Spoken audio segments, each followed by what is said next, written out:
छत्रपती संभाजीनगरमध्ये जिल्हा परिषद आणि पंचायत समितीची निवडणूक महत्त्वाची आणि लक्षवेधी ठरली आहे। जिल्हा परिषदेत भाजप मोठा भाऊ ठरलाय तर द्वितीय क्रमांकावर शिंदे यांची शिवसेना आली आहे। याचाच आढावा घेतलाय लोकशाहीचे प्रतिनिधी सचिन बडे यांनी। छत्रपती संभाजीनगरमध्ये जिल्हा परिषद आणि पंचायत समिती या दोन निवडणुकींचा निकाल समोर आल्याच्या नंतर भाजपचा वरचष्मा म्हणजेच भाजप मोठा भाऊ झाल्याचं प्रत्यक्ष या ठिकाणी पाहायला मिळतंय।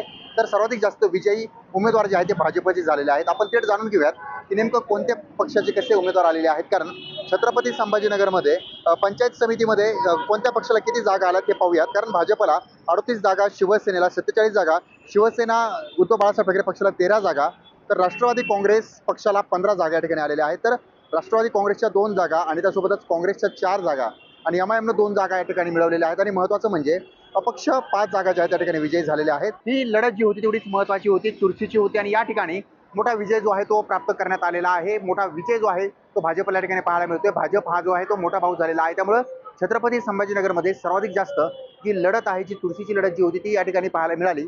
आणि महत्त्वाचं म्हणजे वेगवेगळ्या पद्धतीनं त्या ठिकाणी काही ठिकाणी निवडणुका लढल्या गेलेल्या होत्या, काही ठिकाणी एकत्रित निवडणुका लढल्या, मात्र त्याचा परिणाम जो आहे तो या निवडणुकीतून पाहायला मिळाला आहे। सचिन बडे, लोकशाही मराठी, छत्रपती संभाजीनगर। लोकशाही मराठी ऐका, पहा, जागरूक रहा।